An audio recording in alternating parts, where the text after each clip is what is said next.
In case you missed it, here's where the Virginia Special Rules Committee convened so that they can vote on whether to ban guns in the state capitol or not. Now, the House Speaker, Eileen Fillercorn, heads the democratically controlled lawmaking process, and the first resolution you're going to hear being voted on is a resolution to table the bill until everybody has a chance to look at it, because this was just ramrodded through, and you're going to hear that in a second. It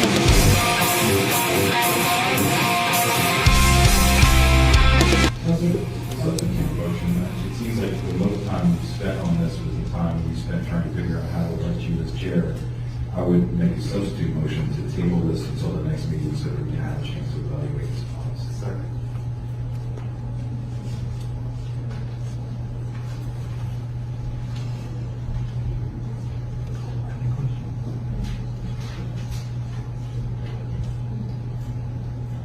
At this time, we'll take a vote. We'll take a vote on the substitute motion.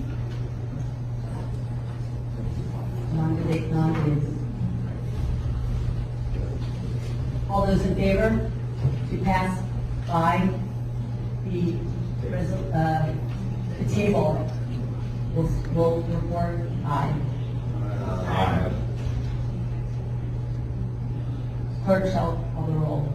Delegate Herron. Okay. Delegate Mullen. Nay. Delegate Simon. No. Delegate Bagby. No. Delegate Gilbert. Aye. Delegate Kilgore. Delegate Austin. Aye. Speaker Fillercorn. Nay. Senator Mock. No. Senator Dow. No. Senator Sassel. Senator Lucas. No. Senator Barker. No. Senator Lewis. No. Senator Vogel. Aye. Senator Dooley. Yes.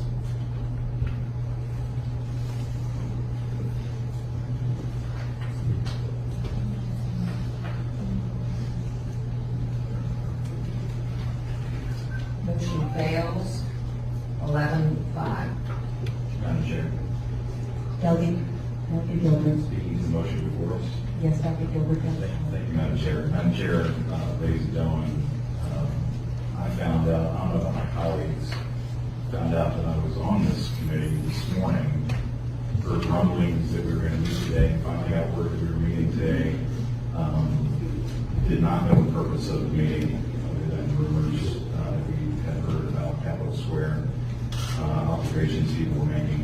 This document was just put in front of us a few minutes ago, which lays out a sweeping change to the security of this institution and its grounds, and well, not its grounds, but its buildings, affecting a wide number of people, not just members, but citizens, law-abiding citizens, people who take their personal security very seriously, and who may be traveling to and from the Capitol, from parking areas, from hotels, from their vehicles, wherever they may be parked in the street, and who take seriously their ability to protect themselves and their families as they travel back and forth between those areas.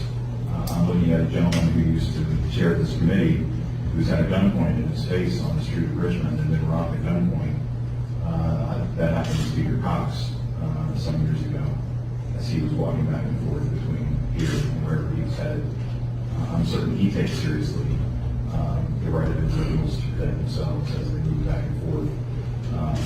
We've never had a problem with allowing, and it's my understanding that persons who have a valid concealed carry permit are the only ones allowed to enter the buildings with their weapons, and that they are screened, and that they already go through that screening process, the magnetometer, and if they have a permit, which is a stamp of approval that we as a society approve of their ability to protect themselves in a discreet manner, that they are allowed into the building. We've never had a problem with that. We've never had a problem with that happening in our gallery, allowing anyone, citizen or member alike, to choose to protect themselves as they come to express their views about issues of government and issues of the day before this assembly.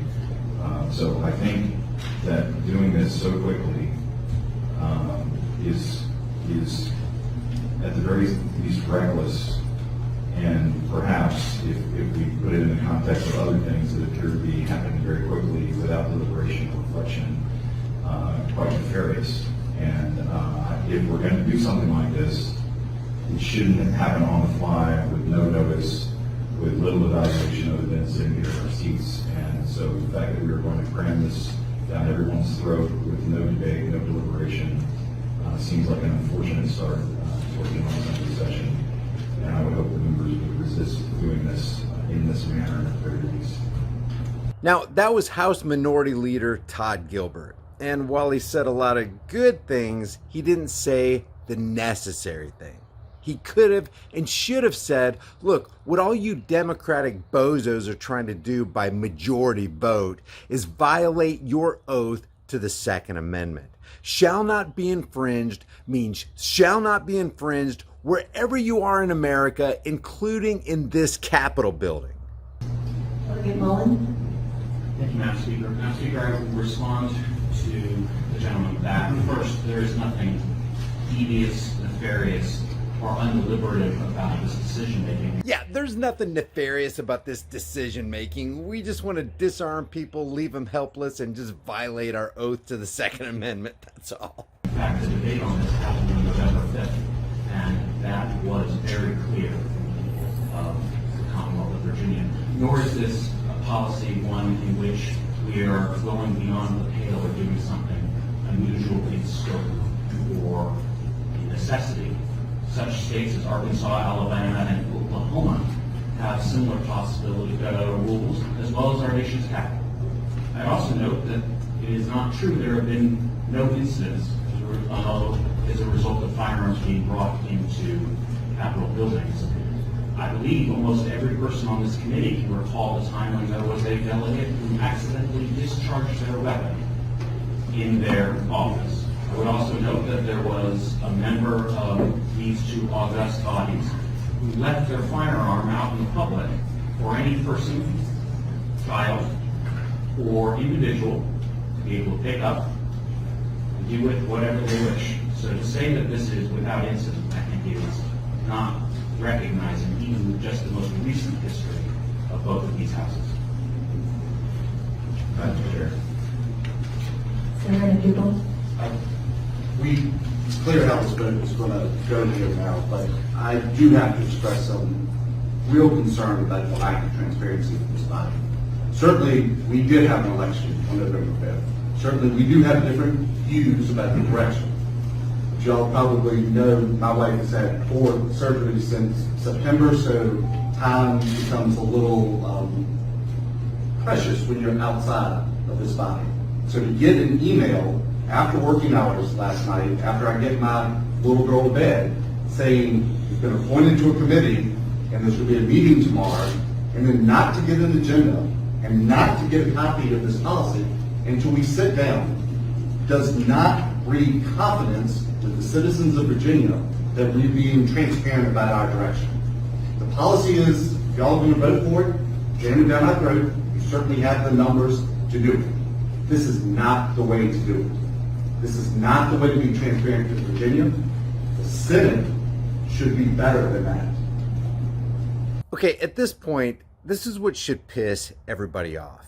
While you have the Democrats over here trying to railroad over and take away the rights of individuals to protect themselves with a firearm in the Capitol building, you have the Republicans making an issue out of transparency and timeliness.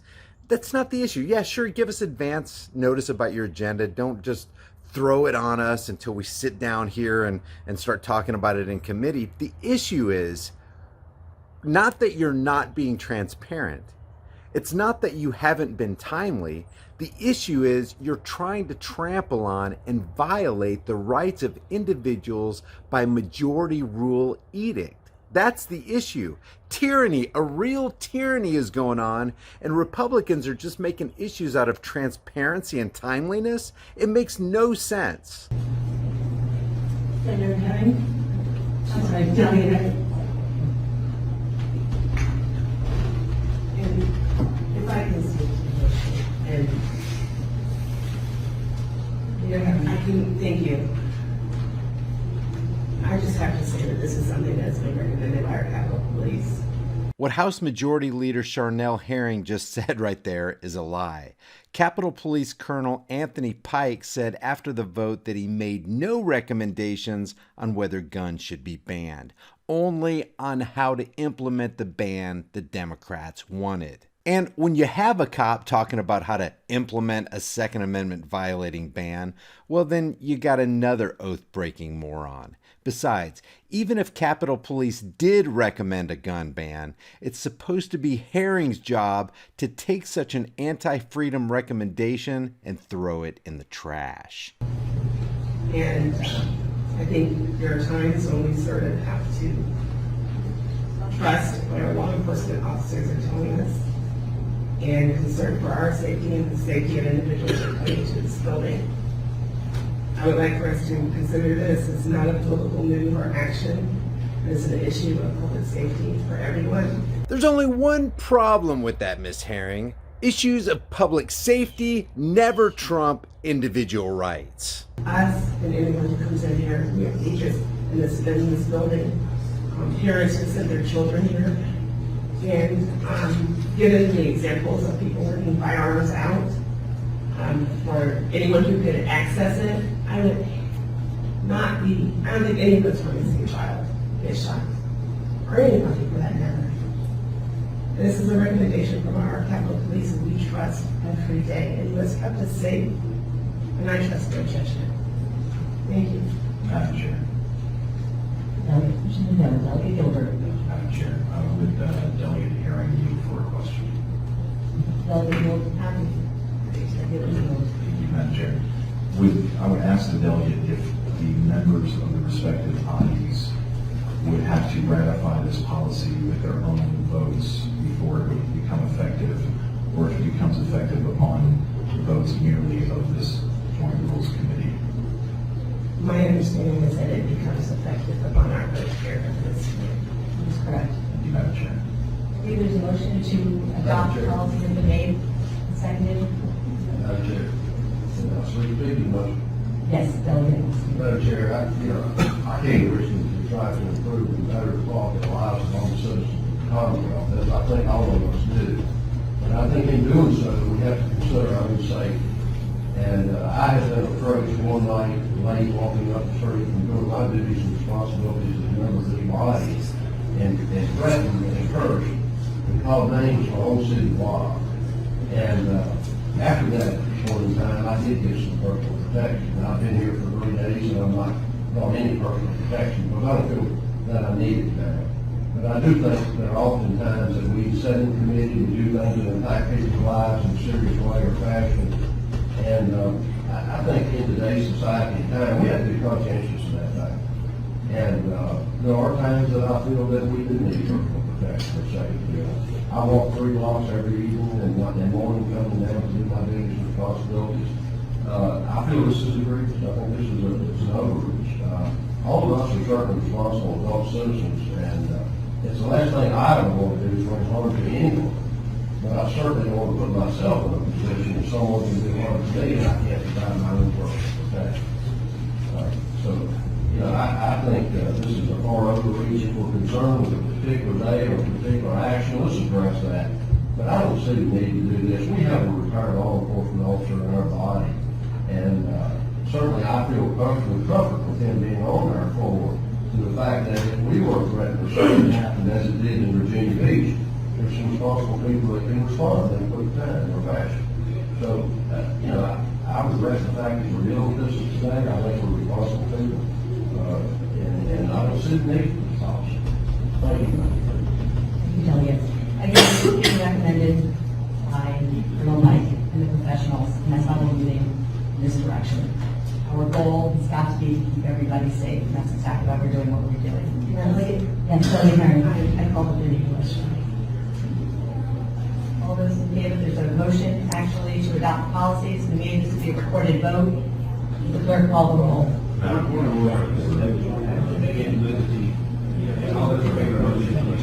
All those in favor, any question? Say aye. All those opposed? No. Motion carries. We will now have a recorded vote on the motion to adopt the policy made Clerk, please call the roll. Delegate Herring. Aye. Delegate Mullen. Aye. Delegate Simon. Delegate Bagby. Delegate Gilbert. Delegate Kilgore. Delegate Austin. Madam Speaker. Yes. Senator Locke. Senator Howe. Aye. Senator Sassbaugh. Senator Lucas. Aye. Senator Barker. Senator Lewis. Senator Vogel. Senator McDougal. No.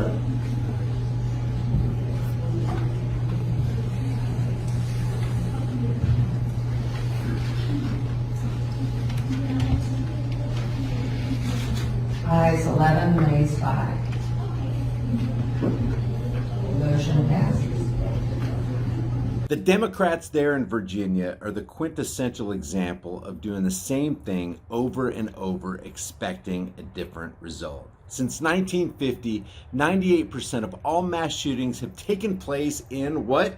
Gun-free zones. So what do they want to do? Let's make the Capitol building a gun-free zone to make us safer. Makes a whole lot of sense. Guys, if you enjoy these videos, subscribe to the channel, hit the bell notification icon, give them a thumbs up, share them with everybody you know, and don't forget to subscribe to my private email list through my website, highimpactflix.com. That way we can sidestep all this censorship and suppression garbage going on. I'll see you guys in the next heavily censored shadow ban video.